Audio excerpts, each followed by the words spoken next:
What's up? Hello.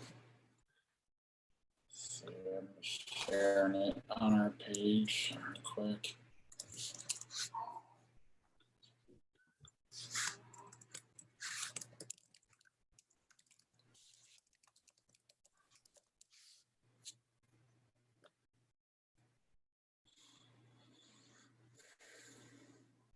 Did you think of a classic yet?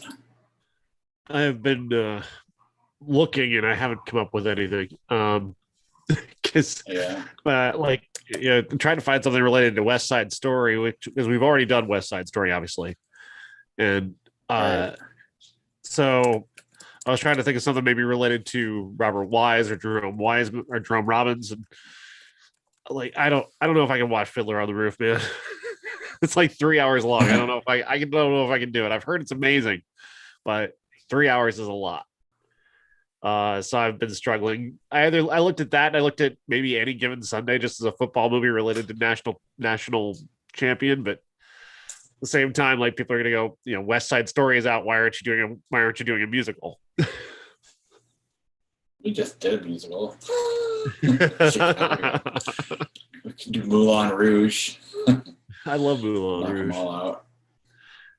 I would do, yeah, that's a great idea, actually, because I love that movie. I'd love to talk about that movie.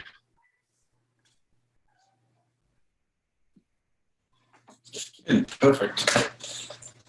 Now we got it planned out. Yeah. That's so. We do got Last Boy Scout. That's kind of a football movie too. At least the opening scene is. Right up to the same ending as the last Giants Super Bowl, I believe, right? Somebody gets shot. That's what happened, right? Something like that. No, wait. That was Plaxico Burress before the Super Bowl. Shot himself. Right. All right. All right. So anything before we get going? No, not really.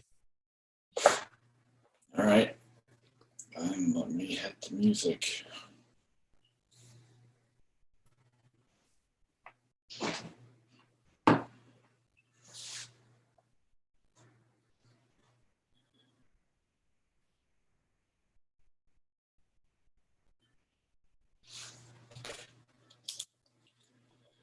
Welcome to the Everyone's a Critic movie review podcast. I'm your co-host, Bob Zerl. With me, as always, is professional film critic Sean Patrick. Visit us at ihatecritics.net, Everyone's a Critic podcast.com. We're on Facebook, Twitter, Stitcher, Instagram. Facebook, Twitter, Instagram. We're social media part right now, okay. Our handle is Critics Pod. You can listen to us at Stitcher, Apple Podcasts, Google Podcasts, Spotify, Alexa, all your podcatchers. We're interview the show. Give us a 5-star review. You'll be the next one to do that. We'll get a copy of the 4K Blu-ray version of I Spit on Your Grave. As a commemoration of our episode more than anything. Like, if people are wondering why we're doing that, it's in commemoration of the episode that we did on I Spit on Your Grave, not a tribute to the movie. I don't think the movie is worthy of any kind of tribute, really, but we did a really great episode about it, and so it's a nice companion to have. Yes, and you can listen to that on patreon.com/criticspod. You can also listen to our other bonus episodes, lots of A24 episodes. We also started talking about music on there. We've already done Nirvana, Metallica. We're totally, it just hit me now. We were going to do the Beatles this weekend. So I didn't even think about it till right now. But that one's coming up as well. So, look for that one in your Christmas stocking. Patron. Yes. Patreon.com/criticspod. Then there's our TeePublic page. If you search CriticsPod at tpublic.com or go to ihatecritics.net and click on the TeePublic link. You can also watch us live on YouTube, usually Monday evenings, about 7, 8 o'clock Central Time. On occasion, Sunday or Tuesday. But if you want to watch us live, that's when you can do it. You never know what's going to happen either, because it's live. You just never know. With us, we're so unpredictable. Nothing's ever happened, but you just never know. Anyway, let's jump to our episode, and I will start participating about halfway through. I start seeing movies. Let's start with The Hand of God. The Hand of God, directed by Paolo Sorrentino, believed to be a real contender for the best foreign film at the Academy Awards. And it's a movie about a family that really lives for soccer. They live in Napoli in 1984, and soccer is everything to the main character, to the young man was the main character, as well as his entire family just loves it. And there's a chance that Napoli could land the man known as who will become to be known as the Hand of God, Diego Maradona. And he does come to there, but that's kind of tangential to the story as a whole, because it's really just about this family and the things that happen to them, the life that evolves for this young man as he's trying to make a transition from childhood to adulthood. And it's similar to the real life story of Paolo Sorrentino himself and how he came to become a filmmaker and the various things that influenced his life, the early death of parents, the loss of other family members, the unusual fidelities of sexuality and this relationship that he has to his aunt, who is not a blood relative, but certainly there's some weirdness there for sure that sort of creates his fascination with, I would say, confrontational sexuality in a way.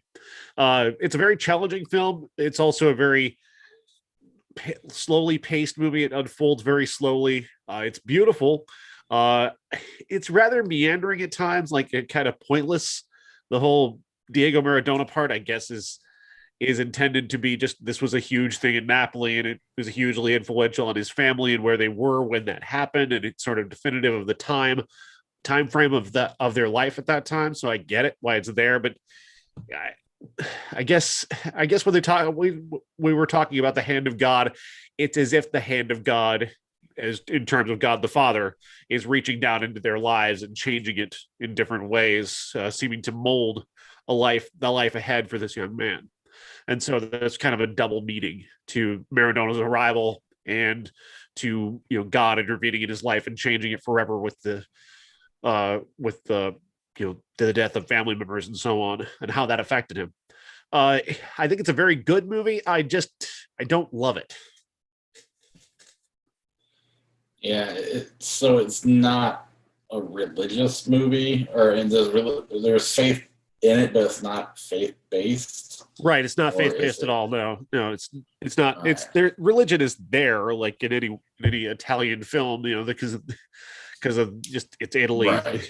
But it's religion is not a yeah. The religion is not a main focus of the film. No, the Hand of God is really more implied in terms of religion. And the Hand of God is literally that of Maradona, as in 1984, he famously scored a goal by hitting it with his hand and knocking it into the goal, but they didn't call it a penalty as they should. And it counted against his former team, Argentina, and gave Napoli a win that nobody expected them to get. A miracle, if you will. They literally call him the Hand of God because he scored that goal. They won over Argentina, his former team.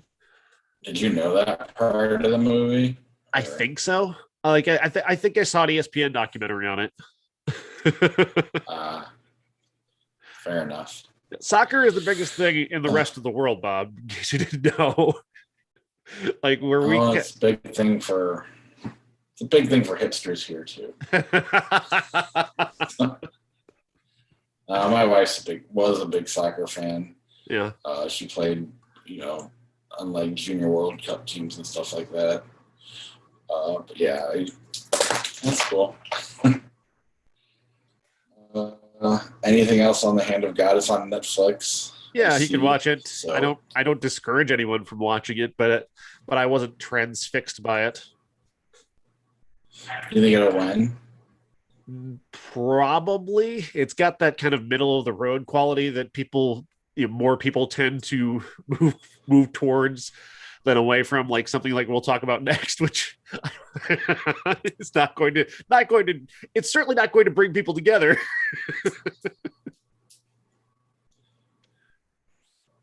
There's another. Okay, I don't know. I just kind of have these randomly. So if the next movie is not the right one, I apologize. I thought you had Benedetta next in your lineup there. I actually do. Okay. I mean, this is Paul Verhoeven, so I don't know. It's kind of. It's French, actually. shocked. So it's French and set in Italy. Set in Italy for some reason. You can figure that out. Benedetta is a movie about a nun in the 1600s, in the plague times. She goes to the church as a very young child, is basically sold to the church as if she were being wed to God via a dowry. She lives at the church. She grows up. We don't get to see her grow up. We just arrive there and sort of she has several kind of one particularly seemingly miraculous incident on her way there where she seems to cause a bird to shit on a guy's face. And it saves her family from being robbed. She ends up going to the convent. Charlotte Rampling is the mother superior there. They take her in. They essentially buy her, and she becomes a nun, and she stays there for many years. Years later, she starts to have these visions in the night of Jesus, like coming to her as a physical form, and there's some very sexual chemistry between she and Jesus in these moments. But she's also having these sexual feelings for this new nun, this young woman who comes to the convent and is purchased by the convent to help her escape from her violent and rapist father.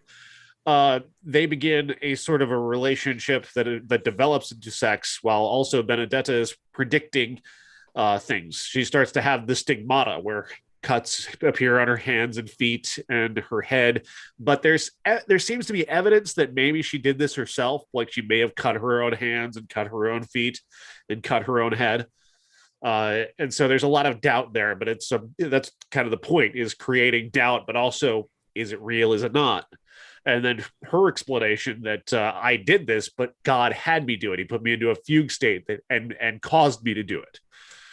So again, there's a lot at play here. That's really, there's a lot of big questions, but a lot of this is just Paul Verhoeven jerking off. I mean, there is some hardcore lesbian sex in this movie, just hardcore, like pornographic, basically lesbian sex. And I know he's trying to be provocative, but some of it comes off as very much him just really, really enjoying himself. He has the young girl, the girlfriend, I can't remember her name, the young girl's name, but Benedetta's girlfriend essentially carves a wooden figure of Mary into a dildo and uses it on Benedetta so they can see God together. Which they do seem like they're seeing something. That's for sure. It's very graphic. There's a lot of really graphic stuff in this movie, and I get it. He's being provocative, and there's certainly a lot of provocative things. And I honestly I'm torn as to whether or not I believe that this is just him being provocative, or if he actually has a point, because this is based on a true story of a nun in Italy in the 1600s who predicted a plague was coming and said that she could protect from the plague, and then the plague didn't come. So essentially she did protect from the plague, but she was also a lesbian, so she was punished for it. So it's based on a true story, so there's some aspects of it there that are pretty interesting and pretty provocative, but at the same time it's Paul Verhoeven, and a lot of it feels very exploitative and cheap. There's things like they have a romantic moment while shitting together. There's a guy who's on stage lighting farts to beat off demons. So just some weird fucking stuff in this movie that I can't reconcile with the bigger ideas that he's after. It seems like he wants to be Lars von Trier. Such a good point. Yeah. I mean, it's almost like if he had done this exact same movie, we might be looking at it differently. Because it's from the guy who did RoboCop. I wouldn't know if this was a Lars von Trier movie, I honestly wouldn't know what to say, because But because it's Paul Right. Verhoeven, I'm that much more skeptical about Right. It's like he did RoboCop and Showgirls and it. Basic Instinct. Uh, RoboCop or Total Recall, I guess, is his best movie. Yeah, I mean, It's strange I, though. I haven't seen it. Yeah. Go ahead. It's strange that there are a lot of critics I'm reading who are going or taking this very seriously and taking him very seriously, as if he's this grand provocateur like Lars von Trier. And he's always been an exploitation director. That's always what he's been. And to now sit here and have him be treated like he's Lars von Trier is kind of weird to me. Because I do think as bizarre as von Trier is, he does have a lot more artistic credibility than Paul Verhoeven. Yeah. Yeah, I mean, I can't even. I didn't see it, but just knowing that he's attached to it, it's hard for me to. Like, even when you started kind of halfway, like, you didn't say it was good, but you seemed interested. I mean, the way you started the review was very like, okay, maybe this is real. And then you kind of ended it with, but it's Paul Verhoeven, so I don't know. And, those lesbian sex scenes are like incredibly graphic, like the kind you would find on a porn site, and that to me kind of leads me away from believing that he is trying to do this with any other purpose than titillation. But then I guess titillation would be the point in this. But I don't know. Where do you draw the line on that? Was Ammonite pornography? I don't necessarily think so, but is that just me giving the benefit of the doubt to Kate Winslet and Saoirse Ronan? You know, where do you draw the line on that presentation? Just something to them being the ones behind it versus a guy who's famous for, you know, tricking Sharon Stone into taking her underwear off, or, you know, exploiting a 19-year-old Elizabeth Berkley to, you know, I don't know, almost derailing her career with Showgirls. True. So I don't know. I mean, I have other thoughts we'll get to later on that I think, again, being a different director, it really depends on who makes the movie, if it bothers me or not. And he's the guy that bothers me. So I don't know how much I could take something like this serious. Yeah, I'm with you. I don't know if I can either. I don't know if I'm necessarily on. I don't think I'm on board with it because of him. There's a lot of good. It's a good looking movie, but all of his movies are kind of good looking in a way. They're very slick and stylish and whatnot. I don't know. It's weird. It's very weird. Yeah. All right. Project Space 13. Project Space 13 is a movie by director Michael M. Bilandic, and it tells the story of a pair of bumbling security guards who are hired to protect an art gallery in the midst of a pandemic related riot that's happening in New York City and is about to come through the Soho area of New York, the high end Gucci area of New York City. These two guards are locked in there with this artist who has locked himself inside of his own art project. He essentially is the art project, I guess. He's created all these various different sculptures around him made of former whatever types of electronics you can find. And then he has a robot that tortures him, will hit him with electric shocks, makes him eat bugs, that kind of thing. That's how he sustains himself, is eating bugs. And they're going to spend this entire night together, kind of arguing around each other about what is art, what is not, but also like, what do we do? What about violence? Do we get violent with these people if they try and get in here, or do we not get violent? A lot of interesting questions. 3 pretty unique characters, and certainly not a story that is often told, I guess, with these types of characters. They're very unusual, all of them. There's a lot of big ideas, but what does it come to anything? I don't know. I'm at a lot. It's very short. It's only 1 hour and 6 minutes long, and in that time, it's at least compelling enough to hold your attention. I didn't want to pick up my phone while I was watching it, or I didn't want to do anything else while I was watching it. So that's something. But is it good? It's okay. It's got an idea to it. Is it a super low budget movie? Oh yeah, super low budget. Because Yeah, there's no, if you go to IMDb, there's no you summary of what the movie's about. yeah, they made this movie for about $10, borrowed somebody's art gallery, apparently. Oh, that at least that points for me. I know it shouldn't be, but I always tend to give somebody like that the benefit of the doubt, even if the movie is not quite as strong. I like I the obviously haven't seen it. I like the conversation that they're having. I didn't mind the characters. I found the incidents that they came up with to put into the movie were interesting. Some of them are kind of funny, some of them not. But I don't quite know what the point was at the end. Like what was the grander message? What was the larger thing that they wanted to communicate? There doesn't seem to be one. And there doesn't necessarily have to be, but it feels like with this story that they're telling, there should be. Gotcha. Scary of 61st? Is that what it is? I can't. Yeah. So the words don't make sense to me. The Scary 61st, oddly enough, the guys who worked on Project Space 13 are in this movie. Interestingly enough, the director and two of his stars are in this, which is kind of weird. I'm watching this movie. I watched this one immediately after Project Space 13. I'm like, that's the guy from Project Space 13. That's the director of Project Space 13. So that was weird, kind of coincidence. They both came out this weekend. This is a story about two girls who move into a very cheap apartment, but a very large apartment. They're wondering, why is this so easy to get into at this price? This shouldn't be that this easy to get into at this price. Well, it turns out that the apartment that they've just moved into was one that was formerly owned by Jeffrey Epstein.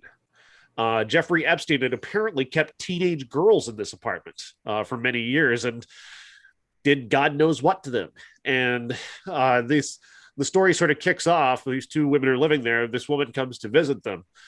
She's obsessed with the Jeffrey Epstein case. She's mapping where Jeffrey Epstein kept his girls, and she gets inside their apartment, and she starts kind of having this very connected sort of affair with one of the girls in the apartment, and they're going very deep into the conspiracy theories surrounding Jeffrey Epstein. Meanwhile, the other roommate is becoming possessed by one of Jeffrey Epstein's victims. She is wandering around in the night. She goes to Jeffrey Epstein's former apartment and masturbates on his front steps. She's like having these massive like sexual dreams about Prince Andrew and flying on Epstein's plane. Like it's all Epstein all the time throughout this entire movie, as if Jeffrey Epstein were this demonic presence that was holding all this together. But also not just him though, but like everybody who was part of what he did is kind of this demonic presence hanging over this pentagram shape of places in New York where they claim that there's Epstein's apartment and then there's like in a pentagram around that 5 different apartments that he owned where he kept his victims, allegedly. This is all like if somebody really actually went really deep in on a Jeffrey Epstein conspiracy, this is exactly the kind of thing. So it's as if this director kind of thought, what would it be like if I actually played out these conspiracy theories to their most ridiculous degree? And I love that idea. And I thought it was well executed in that way and very weird and kind of scary, kind of sexy. The director is a woman by the name of Dasha Nekrasova. And I think she's really doing something very interesting here. Yeah, and I'm again having not seen it, but I'm trying to like.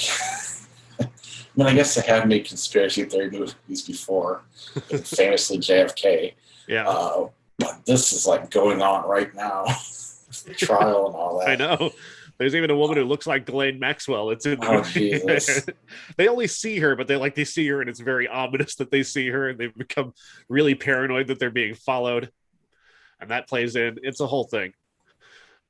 You mentioned Prince Andrew. Do they go over anybody else, Clinton or Trump or anybody They else? mentioned Clinton. I think they mentioned Trump. They don't really go into anyone other than Prince Andrew very specifically. They go in on him pretty hard, but only because she chooses to masturbate with a Prince Andrew spoon from his wedding.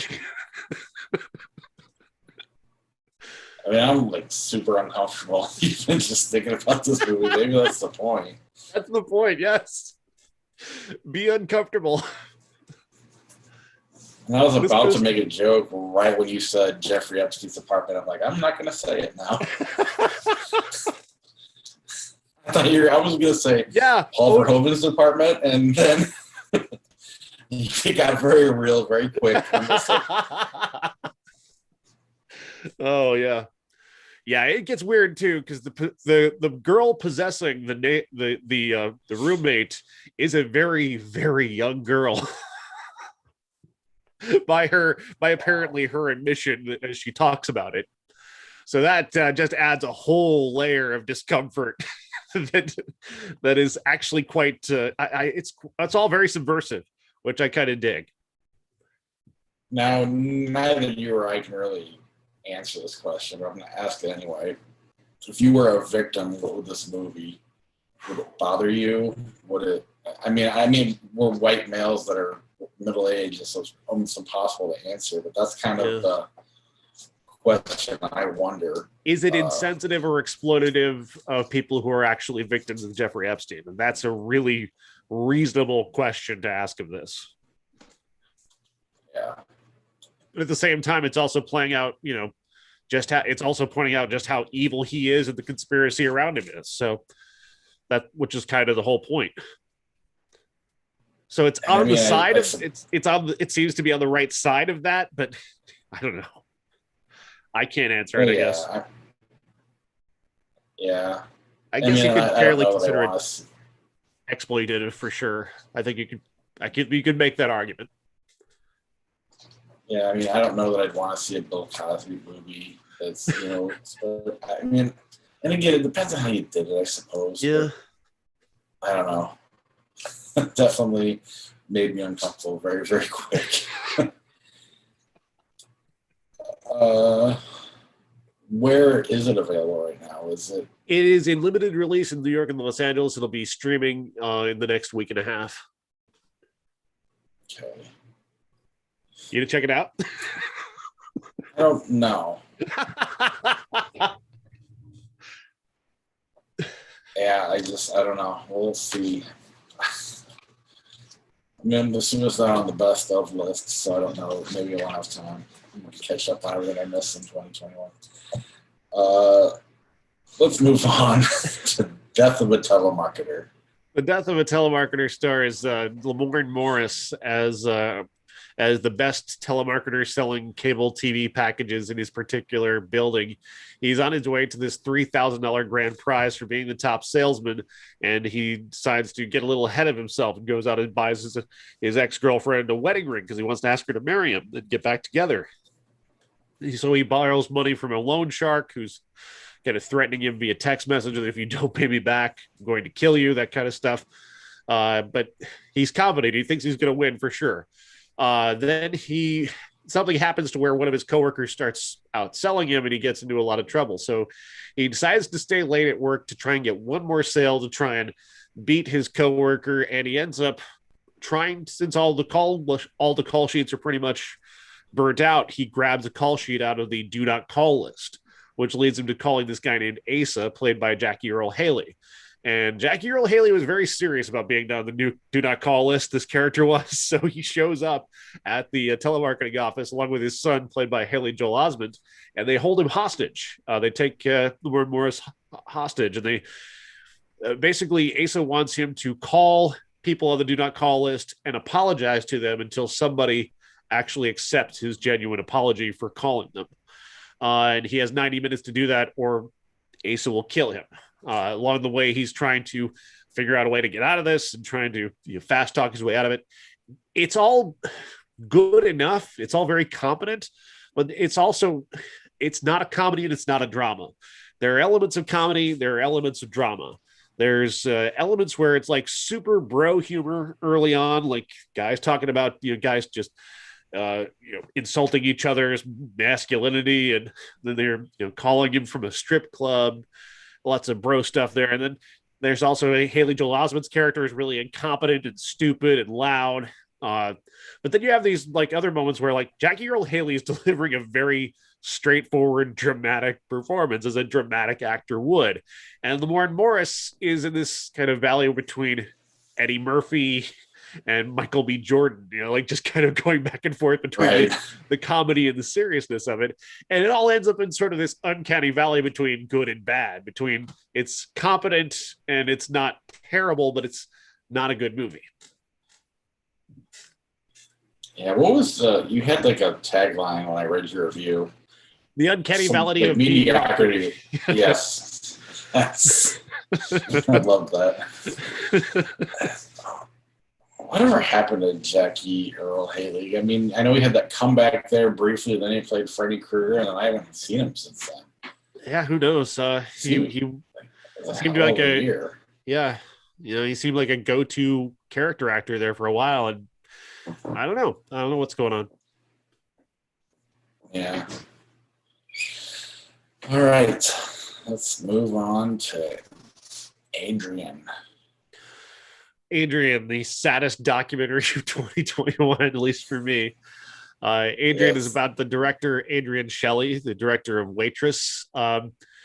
She was murdered, just straight up murdered in her New York office not long before Waitress was to hit, a big and make her, a real big time director. As far as I'm concerned, she was going to be one of the greats. Waitress to me is an untouchable classic of a film. It is a movie of such extraordinary emotional and physical detail that it's one of those just movies that you just look at and you just know it's a masterpiece, and that the director is somebody who is going to do amazing things. It was for me. It's on par with something like seeing Hereditary.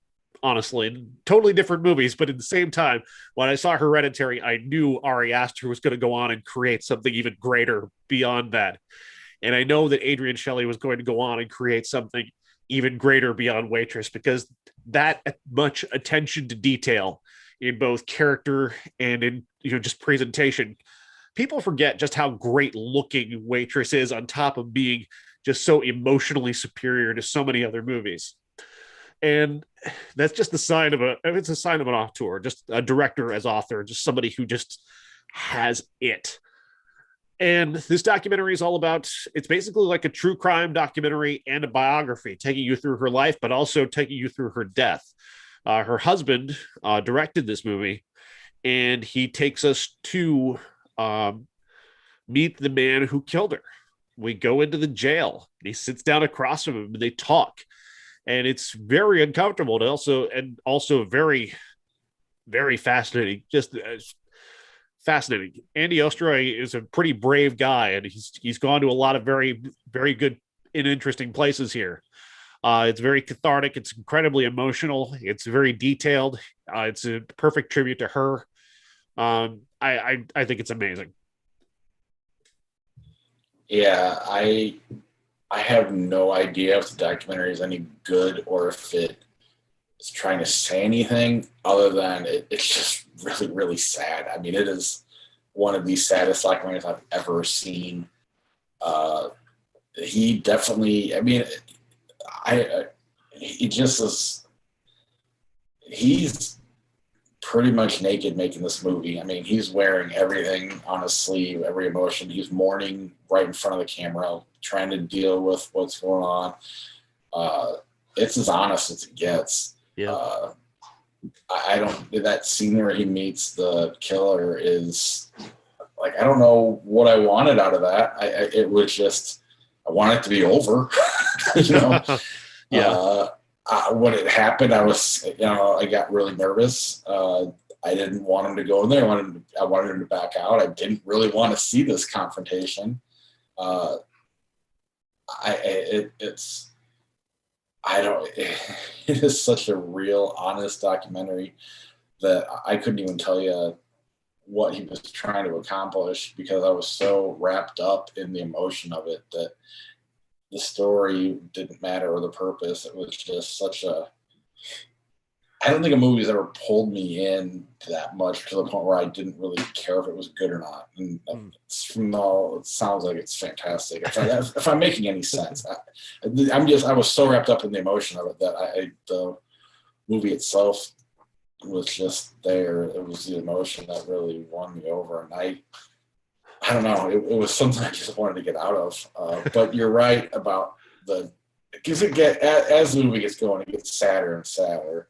Yeah. And I mean, he just goes to everybody and just they just start talking, and what they were doing the day she died, how he interacted with his daughter. He has recordings of their conversations from right when she died till the rest of her life, up until where they're at now. Yeah. It's definitely a fascinating movie. And I don't know how you can watch that without getting wrapped in and just, even my wife was like, you just want to be sad? Why are we watching this? Because it's back to your point. It's she was, Richard Linklater, Sofia Coppola, those are just two names that pop in my head. Ari Aster, any one of these famous, auteur directors that just own their movies, and Jason Reitman, and it was just taken away with, it's not fair. When I saw Waitress, I didn't know the story. I didn't know she was dead. I didn't know who she was. It broke my heart so much. Watching that movie and realizing at the end that she was gone just killed me, because I just adore that movie. It's just one of the most emotional experiences of my life, watching that movie, knowing that she was already gone by then. Yeah, it was devastating, because that movie is so brilliant. I get emotional just thinking about that movie. Point, yeah. Well, and my point is, I didn't know. Yeah. So there's definitely I'm not bringing her death to that movie. The movie by itself worked so phenomenally that I found out years later that she was gone. I mean, I just wasn't familiar with her or her work at the time. And she had a huge career before that. I just, never really paid attention. I was also younger then, throughout the 90s. I saw certain movies. But Waitress is phenomenal. It's now a Broadway play. And this, if you have HBO Max, and it's interesting. It's sad. It's not many documentaries go where this goes, and some try, but the level of honesty that this has can't be beat. Maybe you can be, at best you can match it. You're not going to get more honest and real than this. And that's pretty impressive. I definitely admire him doing this. I don't know that I could. This would have been a hard movie for a lot of people to make. Yeah. And he definitely did it. Very impressive. Yeah. All right. The Power of the Dog. The Power of the Dog, directed by Jane Campion, stars Benedict Cumberbatch and Jesse Plemons, is a pair of brothers who are driving cattle in the Old West. And it's about a battle between the customs of the Old West and the New West, the new developing world, that are kind of coming together here to end one way of life and starting another. And it's a powerful premise to start with, but it also starts to be a movie that you did not expect this to be, because you think this is going to be about this bully character played by Benedict Cumberbatch, who's just hateful towards everyone and is going to be a thorn in everyone's side. And he is, but he's also something else that I did not expect. There's a character by the name, I think it's Bronco Billy, who is this mystical character who passed away long before the movie started, but that Benedict Cumberbatch's character just talks about all the time. He talks about how wonderful he was and all the things that he taught him and just the life that they had together. He talks about him that way, but Jesse Plemons doesn't. And it's very pointed. It's very specific that he doesn't, because he sees the relationship to Bronco Billy in a very different way, a very different way that his brother does. He seems to think of it in almost traumatic terms, like this is not something I want to talk about. Whereas Benedict Cumberbatch is effervescent about it. He just can't stop talking about it. And that's a very important point that comes around to make sense later on.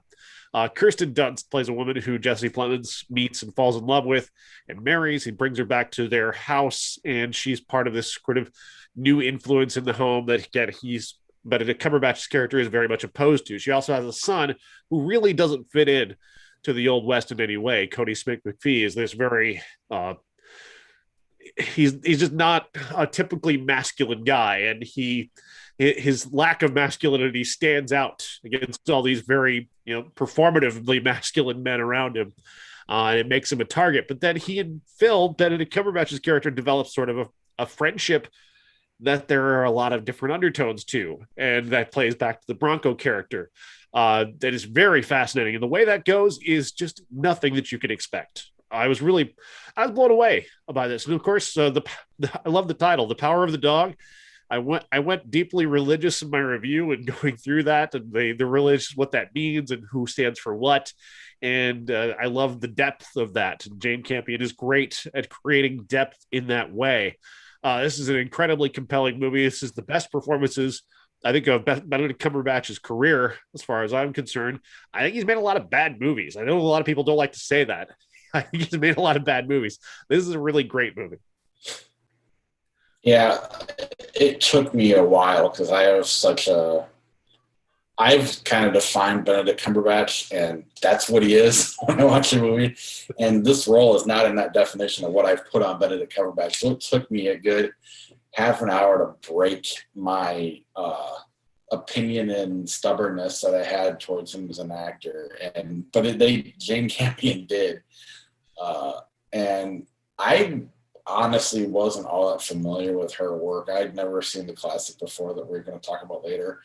And so, and then I spent the weekend and watching 2 home runs. So I'm pretty impressed with her as a director. This was a great movie. I didn't even know, like you said, I didn't know where it was going.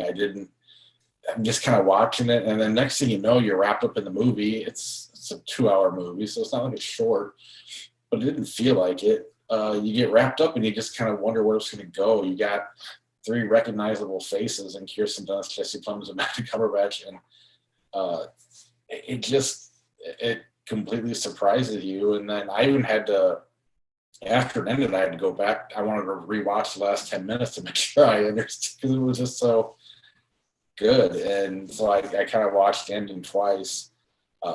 This is really, really good. Where that went, I was that totally got me, because the way that she layers that in so brilliantly with visuals, the visual details that she uses to layer in what happens at the end. If you're not paying attention, you will miss it. And even if you're paying attention, it's not spoon-fed. It's like you said, it's very artfully done through visuals. And lesser movies, good movies, have done things like this, but it's more spoon-fed and more, that's not even the right phrase I'm wanting to use. It's just not as well done as they did it here, as she does it here. This is really quite good. It's on Netflix now. I agree. This is it's so weird for me from hating what he was doing at the first part of this movie, because that's not what I know Benedict Cumberbatch for.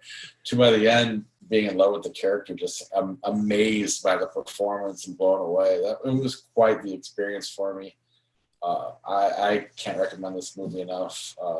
That's one of my favorite of the year. I mean, I'm really impressed with this movie. Anything else on The Power of the Dog before we move on? It's pretty incredible. Like I said, the title, but also the ending is very powerful and very unexpected. I totally had made up in my mind what this movie was going to be. I thought he was going to be this bully ranch hand who makes everybody's lives miserable until finally somebody stands up to him. And that's not what this movie is. He's not really actually somebody that has to be stood up to. He's a bit of a bully early on, but it's all performative masculinity is the way that I would call it. And putting on, he has to put on this face in order to hide his other face, and that is so interesting, and he plays that so brilliantly, that so subtly, that he, as he lays down that armor a little bit and allows himself to become vulnerable, what happens from there is absolute genius. Well, and the way they do it too is it's so real. Like, and that's another lazy way of describing it. But in real life, if this were to happen, when he lets his guard down, there's nobody around. You know, he's very private when he's doing things like that, and it's just very smart. You know, there's no missteps in direction or story. I just, you know, and I kind of thought there was going to be a big showdown between Benedict Cumberbatch and Kirsten Dunst, and that was going to be the collision somewhere, and it was just something else. And then you can't say enough about Kirsten Dunst and Jesse Plemons for being distracting enough to keep you. I mean, that's again the right word, right? But they stay in their lane so good that allows the rest of the story to travel right. I don't know. I just really impressed with this movie. I really, really like it quite a bit. It's almost an element of like misdirection of who's the real villain here. Yes. Without, you know, it being gimmicky. You know, it's just very smart and just subtle, but watchable. And the way they pull you in, it's, unless you're just really not paying attention and you're on your phone the whole time, that's the only way I don't think you like this movie. I really think this would grab a lot of people, and it's a very, very well-made movie, and I'd like to see it stick around for award season. Does it have a shot? Oh, definitely. I think it definitely does. I think Jane Campion is right at the forefront of this Oscar season. That's good to hear, because I'm all for that. Speaking of, our classic is The Piano, movie I've never seen until this weekend. I think I did see it, but I honestly didn't remember it very well, other than the sex stuff. That stuff, for some reason, that stayed in my head. Start there, please. Yeah, sure, if you want to. And I was aware of the sex stuff. I'd never seen any of it, but I'll be honest, I didn't know. I didn't even realize the connection between Jane Campion and both these movies until I finished this one and went back and then saw.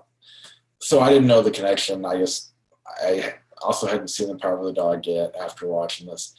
But right off the bat, Miramax, and then I was just so uncomfortable. And we had just watched the Adrian documentary and how Harvey Weinstein was trying to add nudity to one of her movies. They were talking, and so right off the bat, I'm like, oh my God. And I didn't know a woman made this movie. And early on, I'm just like, this is not, I don't know how I feel about this. And then all of a sudden, it's like, only movie like this could be made by a woman. You can't, you know, and I'm trying not to be offensive when I say that, but I don't want to see, you know, Martin Scorsese make this movie. You know, this would be very uncomfortable for me to, in the wrong hands. You know, it wouldn't be as well. I believe it really is like the male gaze when you get down to it, and right. The way that changes how a particular scene is viewed. It makes it more salacious when, you know, a man might make different choices in how they shoot that nudity, or how they portray the sexuality of it. Yeah, the nudity in this literally is, you could screenshot it and make a painting of it and hang on your wall. That's how artistic every frame of it is. None of it is Paul Verhoeven drawn Mother Mary and dildos. You know, that doesn't exist in this at all. It is 100% artistic. Right. And I just, it, from the male nudity to the, I mean, it was just really, I don't know. I had just, it was very well done again. Well, if I may, I just wanted to. Yeah, no, but it's fine. I understand. I'm with you. The story here is that a woman is married off to a man who lives in New Zealand. She's from Scotland. She's never met this guy before, and she and her daughter will travel. She's a widow. She travels from Scotland to New Zealand with her piano. They arrive on this beach. The guy she married, Sam Neill, shows up and says, "We're not taking that piano to our house. We're not going to take that through the jungle to the house." She desperately connected to the piano because she doesn't talk. So essentially, she can't speak. She hasn't spoken in years. She either speaks through her daughter or she speaks by playing the piano. And she convinces Harvey Keitel, who is kind of a neighbor who kind of works for Sam Neill's character, or they work together, I guess. She convinces him to take her to the beach so she can play the piano because it's just sitting there on the beach. And he seems to recognize what her connection to the piano is when he hears it. He knows it's beautiful. He knows she's beautiful. That's pretty much the kind of the baseline that he has. He can't read. He's not very educated, but he can recognize beauty. And that's kind of Harvey Keitel's character's entire arc, is that he sees beauty where Sam Neill just seems sort of to see function, the function of a wife. I have a wife who is supposed to have sex with me and bear my child and fix my food and be prepared when I'm prepared for whatever the traditional, wife stuff. Harvey Keitel sees something greater, bigger, larger. He sees art, he sees love, he sees beauty. He doesn't have the words to describe it, but he knows what he sees and he recognizes it. And that's kind of the beauty of his character. And Holly Hunter embodies that, and being silent is kind of part of that. It's all very fascinating. Then, of course, you've got Anna Paquin's character, who is just the single most entertaining thing in the entire movie, just this vibrant spirit who is running throughout the entire film, stealing every scene and being the most charismatic person in this group of very good actors. So that's really, that's my takeaway on the piano. Yeah, did she win the Oscar? I believe she did. Yes, I believe she won. Yeah, she was amazing. One of the best, if not the best, child performances I've ever seen. Very, very good.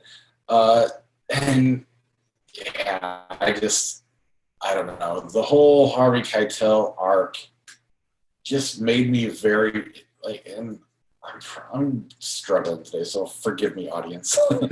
But again, with the Miramax logo popping up at the very beginning, and throwing Harvey Weinstein, the fact that he never thought he did anything wrong. Everything he did, he thought was okay. Yeah. And then you throw in the Harvey Keitel character, who's not educated. He's not a son. He's almost. Oh God! Where are you going? No. But my point is, right. It's showing how he doesn't know better. The things that he does, he's so low, on the intelligence spectrum that it's just an honest reaction. And he's basically an animal when he's acting the way early in some of the things he does. Yeah. And then to just know Harvey Weinstein's doing this shit for real in real life as a millionaire, it just, I don't know. It was definitely sitting with me the entire movie. And again, another thing that Jane Campion has to break from me and, takes and is able to, get that out of my head after about the first half an hour of the movie, similar to my Benedict Cumberbatch bullshit I had the other movie. I really thought this was really good. I thought it was entertaining. I never got pulled out of it. It just kind of pulled me in and broke all my misconceptions or things that were bothering me as I was watching it. Especially, at one point I had to stop it and then search to see who directed it to make sure it was, someone I could trust. That's fair. That's fair. Sorry, I really am struggling today. Forgive me, everybody. These are honest reactions that I'm giving you. So, and I think you're onto something. I think you're really onto something though with that idea, with the idea that essentially having a woman direct this, it is different from having a man direct this because of that perspective, because of that the idea essentially of the male gaze, the way Male that a man gaze. takes in that type of thing. She has a certain she keeps a certain distance from it that is both. It's still sexuality, and it's still something that is appealing because Holly Hunter is very beautiful, but it's also something that it just looks beautiful on top of it. So it's not it doesn't feel salacious, even as what Harvey Keitel is doing is kind of creepy.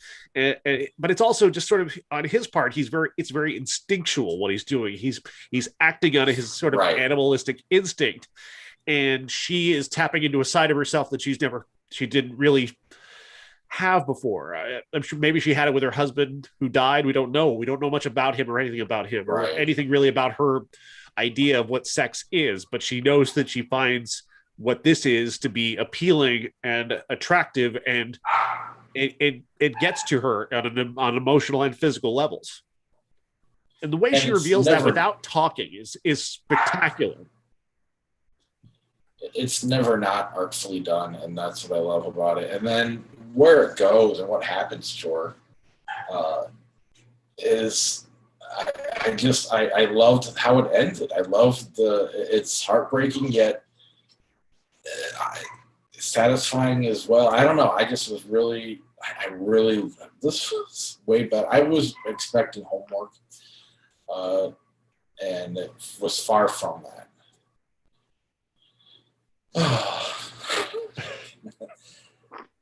Anything else in the piano before we move on? This feels almost like we're filming one of those YouTube reaction videos where two white guys watch the piano. It's not that.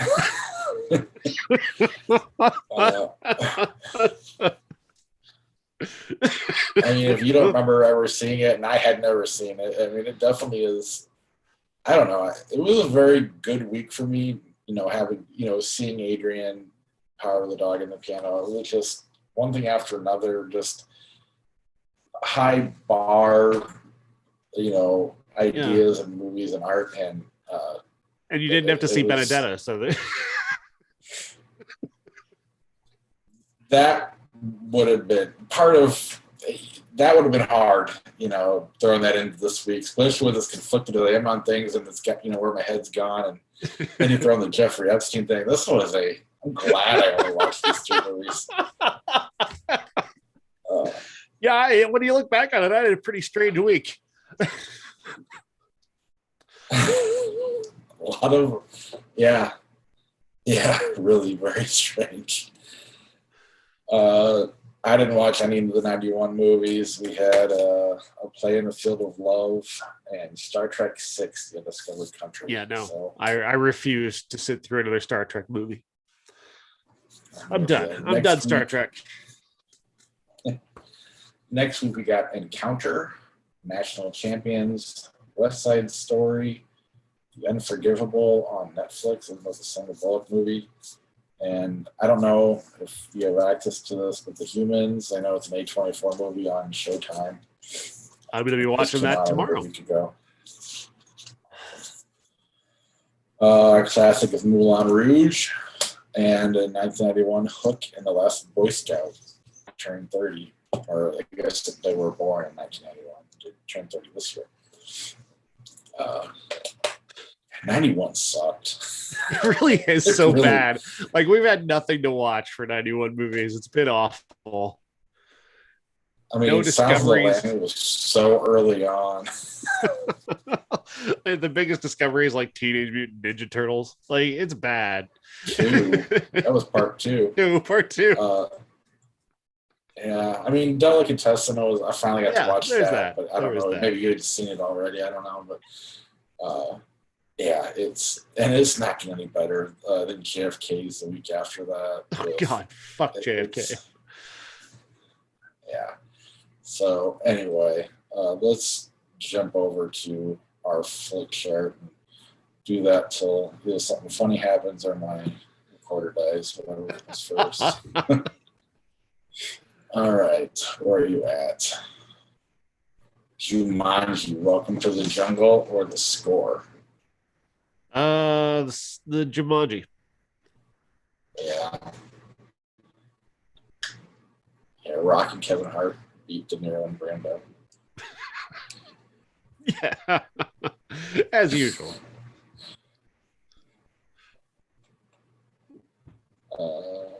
Yeah, awesome. I haven't had internet problems like this in a while. All right, Bloodsport or One Flew Over the Cuckoo's Nest? Cuckoo's Nest, obviously. Yes. Tough one. Romy and Michelle's high school reunion, Kiss the Girls. Romy and Michelle. Yeah.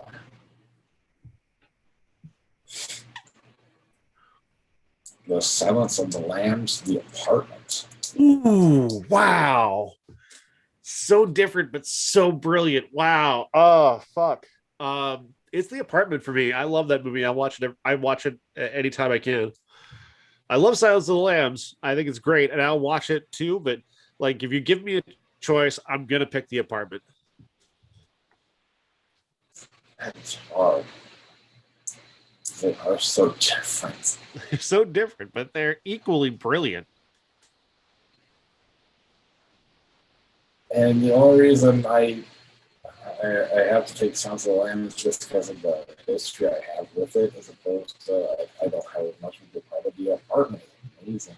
So I feel bad doing that. All right, let's see what happens. You pick, George. The Apartment it is. I don't feel bad about it being chosen. But yeah, that was a good one. I don't. How do you? That's hard. They don't compare in any way, really. So, not one iota. Chronicles of Narnia, Prince Caspian, or Year One. Fishing with Gandhi. They're both garbage movies. As much as I love Jack Black, Year One is hard to watch. It is that level of bad. And Prince Caspian is, I mean, it's a sleeping pill in movie form. Okay.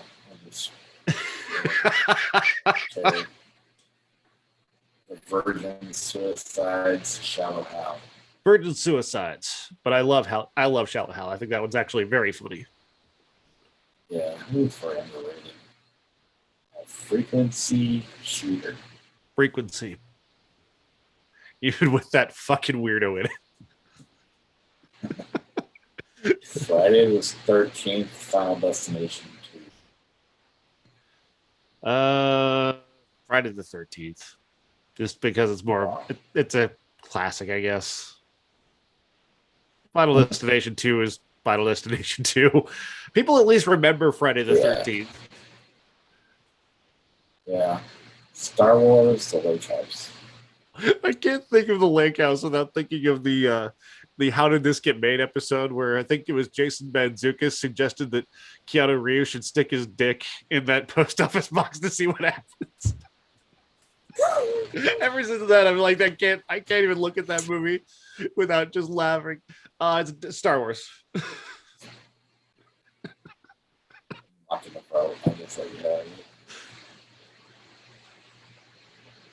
The Bridge on the River Kwai, Friday the 13th, Part 2. Bridge on the River Kwai. Easily. Rango, Ninja Turtles 2, The Secret of Books. Rango. Girl with the Dragon Tattoo, the Fincher version, or Man of Honor. Girl with the Dragon Tattoo. A Streetcar Named Desire, Just Friends. Streetcar.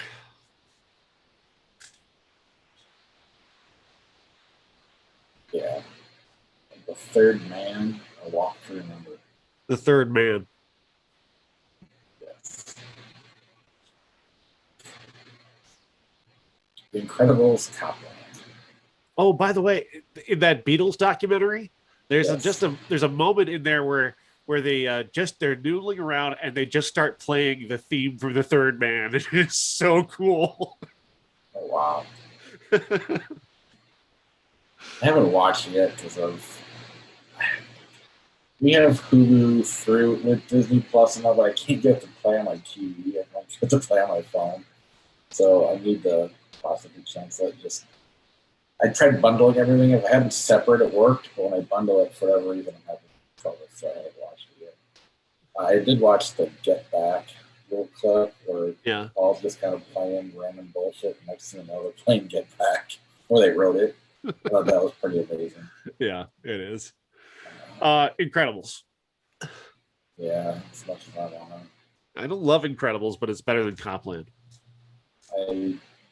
Copland's movie I've defended forever, and I know I can't defend it over certain things.